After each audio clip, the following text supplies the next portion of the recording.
Pra totar, rapaz, que tá no controle. Cara, eu fico pensando assim que o Cogos é mentiroso, cara. E mentir eu acho que é pecado, não é? Ou tô errado? É pecado. Se mentir é pecado, porque ele falou que eu não mostrei dados A falsa científicos, acusação também né? é pecado. Tá? Eu tô no meu tempo, fica quietinho aí, ó. Aqui, eu mostrei vários artigos científicos. Vamos contar aqui, ó. Né? Aqui, ó. 2, 3. E eu ainda mostrei que nos artigos científicos eles fazem os experimentos, fazem as réplicas. Vamos lá. Origem da vida. Primeira coisa, para falar sobre a origem da vida, nós temos que definir o que é a vida. Então, a vida é a capacidade que um organismo tem de se manter em equilíbrio apesar do ambiente externo, a homeostase, a capacidade de se nutrir, crescer, se reproduzir. Então, isso é a vida. Agora, de onde vem a vida? Essas propriedades dos organismos viventes, elas não estão circunscritas nas partículas que compõem esses organismos. Então, nós podemos dizer que a vida sozinha, ela não é um atributo da matéria inorgânica. Mesmo porque nós teríamos um problema muito sério aqui. Como é que a matéria vivente poderia vir da não vivente? No fundo, a visão materialista da origem da vida, ela é um tipo de abiogênese, que não tem fundamento científico. Não existe nenhuma comprovação científica de que algo não vivo pode gerar algo vivo. Então, alguns biólogos, alguns cientistas no passado acreditavam nisso. Acreditavam, por exemplo, que você poderia ter moscas que vinham das fezes. Então, olha, se você deixar as fezes lá, aparecem moscas. Logo, as moscas vêm das fezes. E hoje, com o avanço da biologia, nós sabemos que isso é impossível. E conhecemos mais profundamente a reprodução das moscas. Muito bem. Só que de onde veio a primeira mosca? Ou de quem veio primeiro, o ovo ou a galinha, né? O Xandão ou a Janja? Fica difícil. Eu sempre meto política no meio, não liga não. Valeu. É brincadeira, viu, Xandão? Não quero sair daqui de camburão, não, tá? Mas aí nós temos esses problemas aqui de um verdadeiro teorema da regressão. Como a vida começa? O fato é que se nós formos honestos intelectualmente, nós vamos ver o quê? Que a vida não poderia começar pelo rearranjo das partículas inorgânicas por si mesmas. Nem elas podem ser definidas como uma série de reações bioquímicas por si mesmas. Existe um princípio de funcionamento, de ordenamento, de harmonia de todas essas partes complexas que nós chamamos de alma. E é por isso que plantas, animais e homens têm alma, só que são almas diferentes. A planta, ela tem uma alma vegetativa que diz respeito à maneira como o organismo da planta se comporta. Aí, quando nós falamos da alma dos bichos, que nem o seu gatinho que eu estava brincando agora, nós já temos um acréscimo de mais uma faculdade operativa, que é a capacidade de senciência, que a planta não tem. Só que isso não está circunscrito nas partículas que compõem os gatos. E sim pelo fato de que existe ali uma animação, por isso que alma em latim, né, anima, que não pode ter vindo dos átomos que compõem o gato. Aquilo só pode ter vindo de alguma instância maior. Porque se o gato fosse composto só por partículas subatômicas inanimadas, que não tem nenhuma faculdade animada, não tem a alma vegetativa, não tem a alma sensitiva, de onde teria vindo isso? Teria que vir de alguma instância superior. Por isso nós falamos que Deus criou, como está em Gênesis, as plantas e os animais. E o homem, ele vai para um passo além dos gatos e dos cães.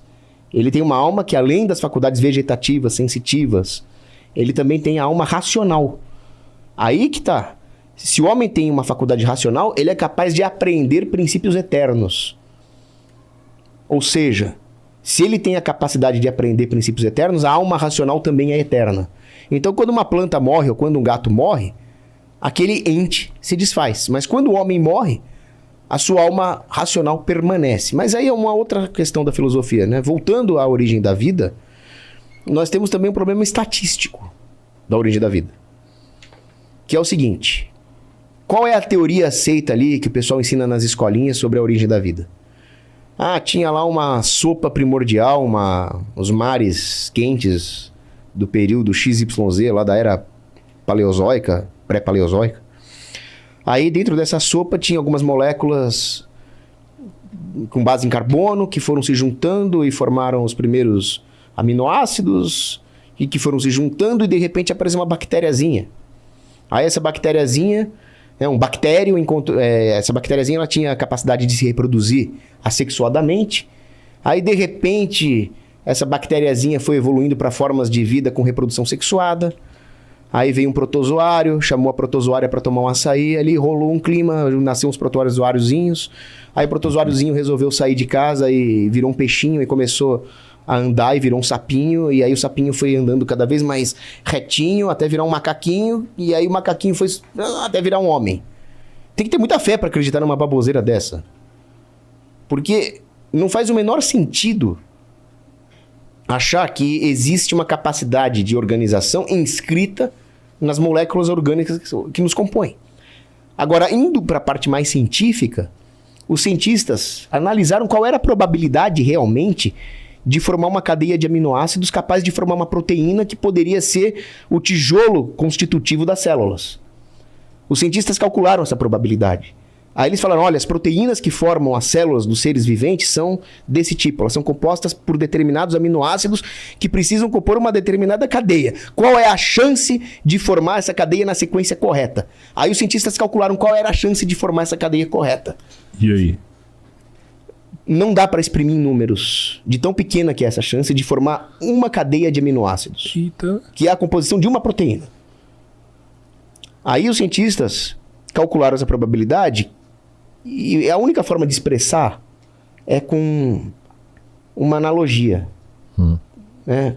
Seria só para as pessoas tentarem entender o tamanho desse número, né? Seria uma parábola mesmo. Eles disseram o seguinte, imagina o universo observável, 90 bilhões de anos-luz de diâmetro, certo? Uma nave espacial voando na velocidade da luz demoraria 90 bilhões de anos para cruzar. Imagina um carro, imagina um homem correndo. Agora imagina uma ameba se rastejando. Uma ameba demoraria não sei quantos friquinhões de anos. Agora imagina que essa ameba, durante essa viagem, ela leva um átomo. Aí ela vai até a ponta do universo, volta, pega outro átomo. Aí ela leva outro átomo até a outra ponta do universo, volta. A hora que ela transportar todos os átomos do universo 50 milhões de vezes, é o período de tempo que seria necessário para aleatoriamente você formar uma cadeia de aminoácidos dessa. E o universo não tem esse tempo de existência. Segundo as teorias mais aceitas, ele tem entre 12 e 14 bilhões de anos. Não daria tempo. Só que tudo isso é para formar uma cadeia de aminoácidos. Uma proteína requer muito mais que isso. Uma organela requer muitas proteínas. E uma célula requer várias organelas. E para formar uma célula de uma bactéria, você teria que ter tudo isso acontecendo no mesmo centímetro cúbico. Não adianta formar uma cadeia no Oceano Pacífico e outra no Oceano Atlântico. Então você teria que ter várias coincidências absurdas dessas acontecendo no mesmo espaço. Impossível.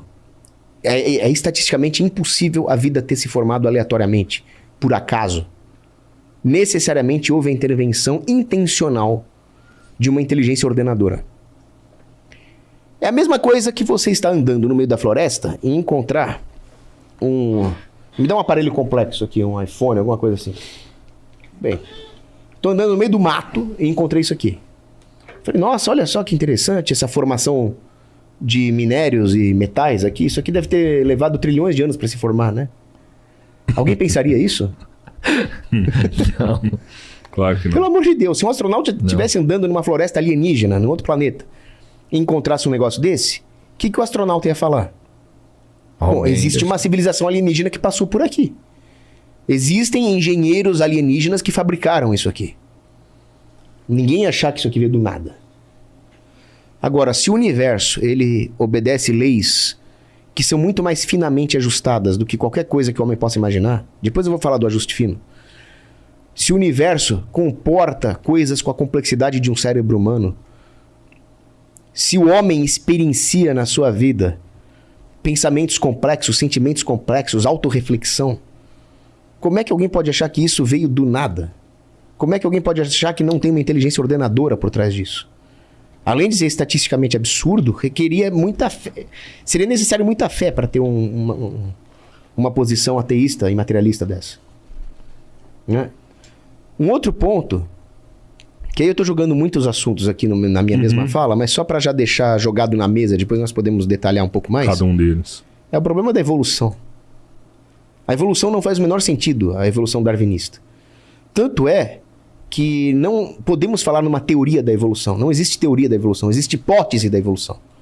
A teoria, ela teria que ser muito mais estudada e fundamentada em evidências do que a evolução. E a evolução não tem evidências, mesmo porque o homem não tem a capacidade de verificar a evolução por causa das escalas de tempo geológico envolvidas.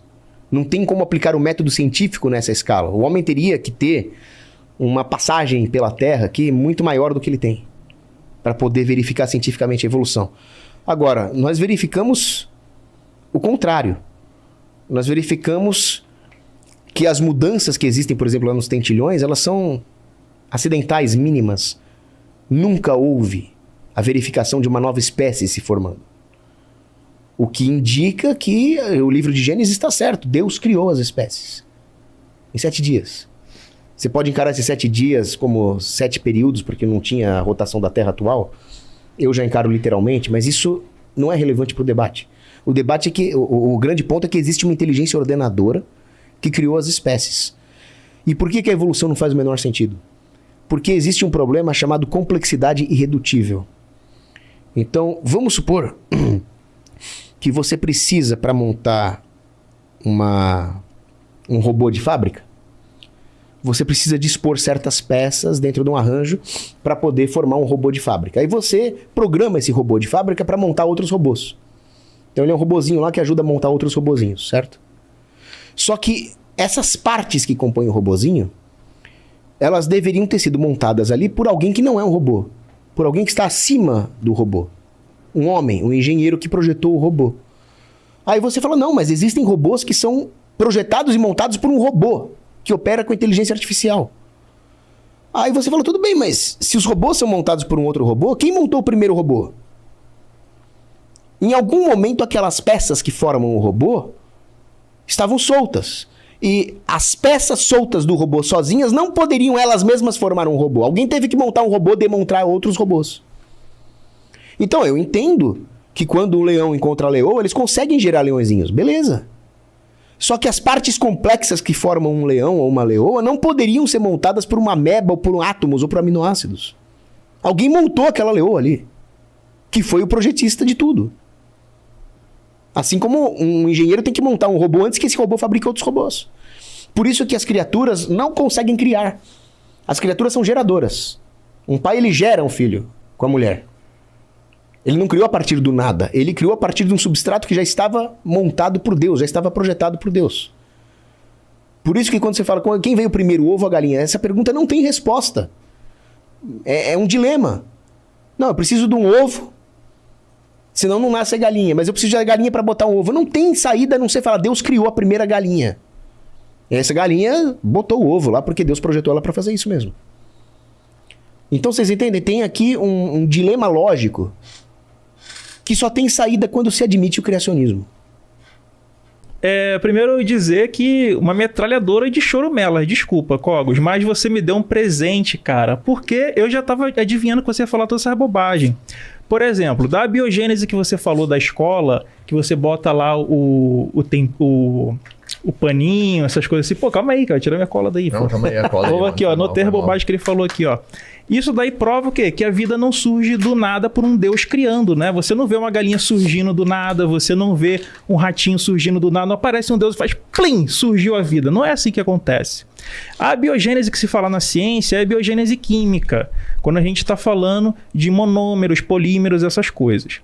A segunda besteira que ele falou, e que é um ótimo momento para explicar para o público que não consegue desvendar o dilema do ovo e da galinha, que ele falou que não tem resposta, é porque antes não era ovo de galinha. Você tinha ovo de réptil, o ovo de peixe. Você já comeu caviar?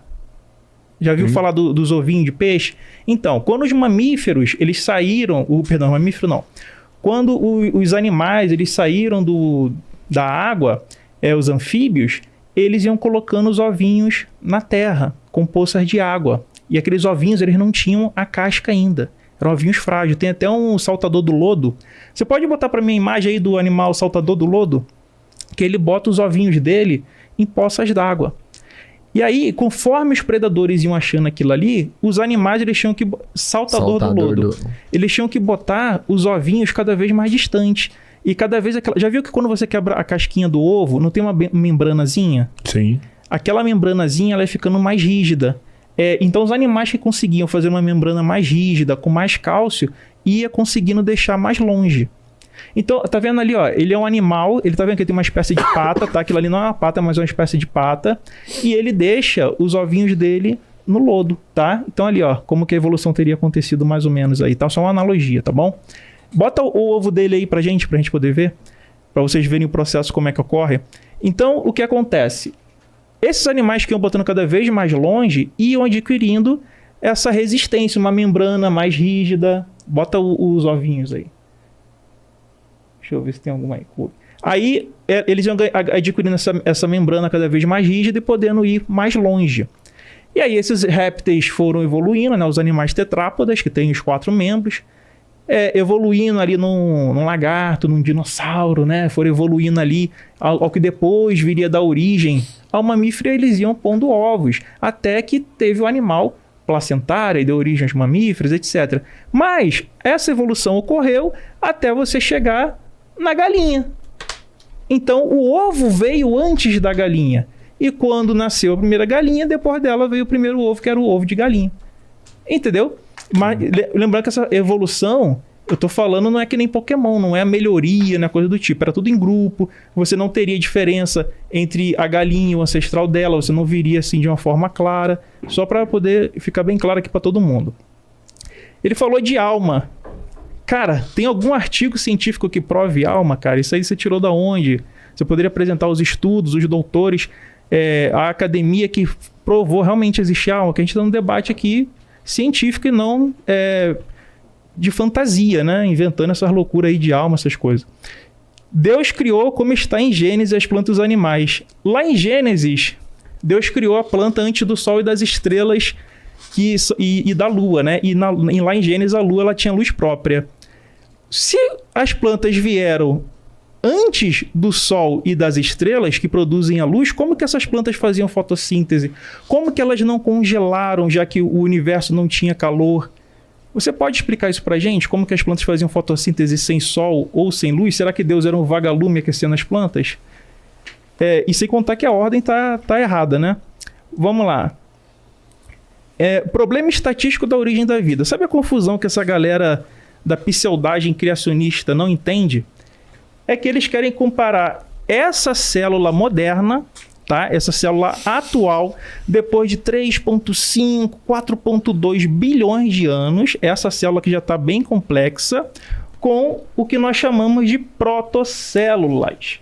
E aí eles fazem essas contas loucas na cabeça deles para enganar crente que não tem uma mínima noção de como que é o processo de formação celular, tá? De uma protocélula. Deixa eu explicar aqui para vocês. Eu trouxe aqui uma ilustração, olha como é que eu já adivinhei como é que seria o papo, né? Nessa ilustração, você vê que existem os monômeros, tá? Que são as cadeias químicas simples, que elas fazem uma ligação. Tá vendo aqui, ó? Elas fazem uma ligação. Essa ligação, ela pode se dar por ponte de hidrogênio ou pode ser uma ligação covalente.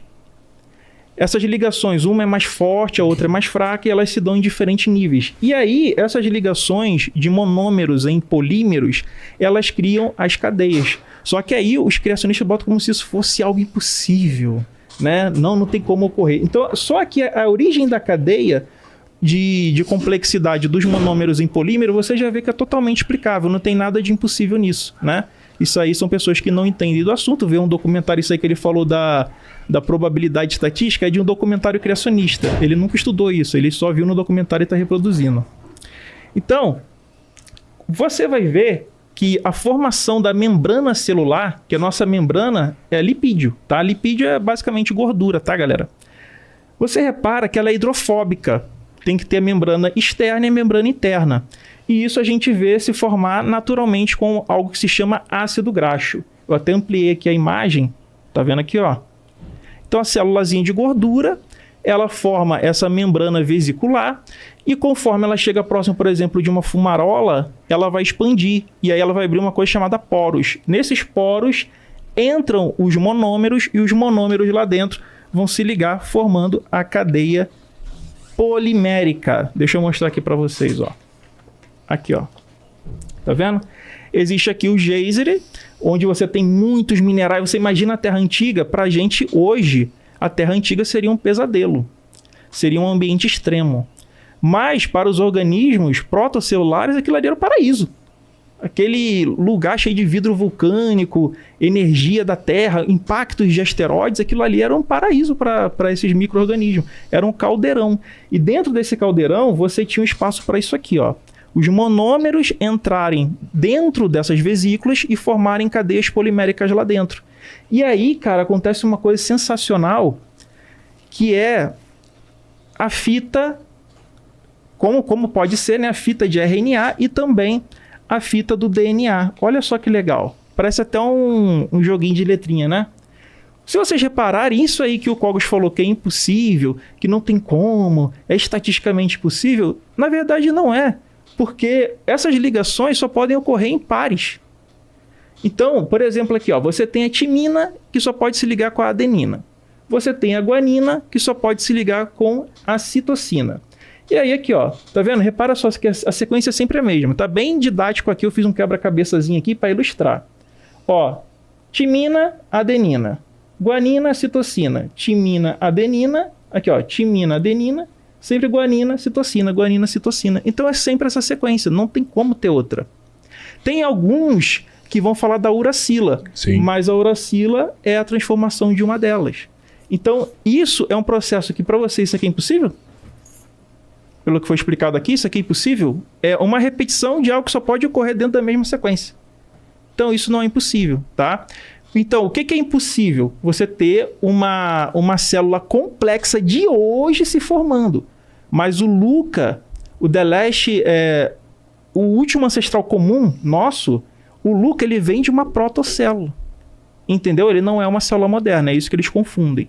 Aí eu queria saber um artigo que fale que uma protocélula se formar é impossível, porque eu tenho um aqui, ó, Protocell RNA Self-Replication.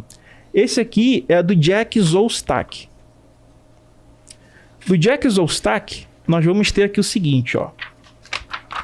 Ele explicando justamente esse processo que eu acabei de mostrar para vocês. A membrana celular, os monômeros formando cadeias poliméricas. Então, em todos esses artigos, os trabalhos do Jack Szostak, ele vai mostrando como que se deu essa formação. Deixa eu ver se tem mais alguma coisa que eu vou mostrar para vocês. Aqui, ó. No artigo ele vai mostrando como que se dá o processo, tudo isso, tá? A gente tem esse outro artigo aqui, ó, que fala da evolução e transição de um RNA. RNA não tem aquela dupla hélice, tá? É uma hélice só. E aqui ele está falando da do processo evolutivo de forma darwiniana. O que esse artigo mostrou? Eles pegaram um RNA base simples, colocaram um pouquinho de nutriente nesse RNA base e colocaram para ver o que acontecia, né? Tá vendo aqui, ó? Isso aqui, eles botaram aqui o RNA base e aqui eles foram acrescentando, né, o nutriente. Conforme eles foram acrescentando o nutriente, o que eles repararam? Que houve um clado, ou seja, uma divisão de mais de 5 diferentes grupos até o dia que eles prosseguiram a pesquisa, tá? Eles não prosseguiram para sempre, né? Eles prosseguiram e formou aqui, ó, 5 grupos. E grupos que se predavam entre si. E eles iam adquirindo características novas, mais complexidade, nichos específicos, tinha alguns que ficavam específicos para predar um tipo, o outro de outro. Então eles iam vendo essa evolução no estilo darwiniano desse RNA base, segundo esse artigo. Então, assim, sobre essas questões de formação de célula, eu acho que já está mais do que refutado. Tem outra aqui, ó, sobre como que se deu a química da origem da vida, tá? Também tem aqui a do Jack Szostak. Aqui, ó, você também tem sobre a formação das enzimas do RNA, etc, etc. São vários artigos que cada um pode pesquisar e verificar por conta própria. E eu queria saber os artigos do Cogos que falam, né, do ovo de galinha, da alma, do Deus criando do nada, né? Deixa eu ver aqui, ó. Então não era bactéria, tá? Era uma célula procarionte, provavelmente. Deixa eu ver aqui. Ele falou sobre a questão de você ter uma complexidade, uma inteligência criadora obrigatoriamente, né? Aí você entra em um problema filosófico, já que ele se diz professor de filosofia, ele vai entender no problema que ele vai entrar agora, ó. Se tudo que é complexo tem que ter um criador mais complexo que o criou, logo Deus seria o ser mais complexo de todos. Por exemplo, a inteligência de Deus seria maior que a sua? Seria, Roberto? Sim. Seria maior que a sua, Rodrigo? Com certeza. Então a mente de Deus é mais complexa que a sua? Com certeza. Tanto que dizem que a gente não pode entender o pensamento de Deus, a mente de Deus. Sim. Logo, quem criou Deus? Já que se Deus ele é complexo, teria que ter um ser mais complexo para o criar. Então é um problema, você entra aí num paradoxo. Deixa eu ver aqui. Ele fala que veio do nada a vida, né? Só que só quem fala que veio do nada é o crente, né? Que Deus criou do nada, ex nihilo. Eu quero saber quem é que fala que as coisas vêm do nada. A gente tem na física, na ciência, o princípio da conservação de energia. Vocês já ouviram falar aquela famosa frase, né? Na natureza nada se cria, Tudo nada se transforma. perde, tudo se transforma. Então, eu queria saber de onde que veio essa questão do nada. Isso aí ele está vindo de Parmênides, né? Aquelas filosofias antigas do não ser, né? Eu acho que o próprio Aristóteles já tinha meio que dado uma refutada nisso aí, né? Do não ser, né? Deixa eu ver mais o que ele falou. Ele falou que não existe teoria da evolução e sim hipótese da evolução. Cara, tu não foi pra escola, filho? Dentro da teoria da evolução, da teoria sintética da evolução, tem inclusive a própria lei de Mendel. O que é teoria na ciência? Teoria é como se fosse um arcabouço, né? Onde você vai ter ali leis, axiomas, corolários, você vai ter um monte de coisa que vai sustentar aquela teoria. Então, a hipótese, depois que ela passa pelo teste de falsibilidade, ela se sustenta, você ganha ali com novos arcabouços, como no caso da junção da teoria darwinista, da genética mendeliana, você cria todo um arcabouço, fora outras coisas, você vai ter ali estudos da morfologia dos seres, achados fósseis, testes de DNA comparativo entre outras espécies, outros animais, que vão mostrar pra gente que de fato nós temos um ancestral comum. Na próxima rodada, eu vou querer trabalhar com vocês sobre essa questão se nós podemos ser criados separados, por exemplo, essas histórias de homem-barro e mulher costela, né? O homem-barro, na história da Bíblia, é assim, o homem-barro ele foi tentar achar entre os animais uma ajudadora e parece que ele não achou, né? Aí Deus ficou com pena, falou, agora eu vou criar uma parceira, já que ele não achou entre os animais uma ajudadora. E aí ele, depois de fazer o homem-barro, ele fez a mulher costela. Costela de Adão. E tu tem que acreditar nisso, entendeu? Tu tem que ter... E a mulher costela foi enganada por uma cobra falante. É uma fábula, entendeu? Então, os crentes acreditam em uma fábula como sendo uma explicação para a origem da vida. Então, tem essa questão aí, né? Eu queria saber como que a planta não congelou, sem sol, sem estrela, como é que ela fazia fotossíntese, se Deus era um vagalume iluminando aí as plantas, e se aquela música daquela cantora sertaneja, né, que ela fala, eu quero ser pra você a lua iluminando o sol, né, porque no Gênesis a lua tem luz própria, é isso. Fatality.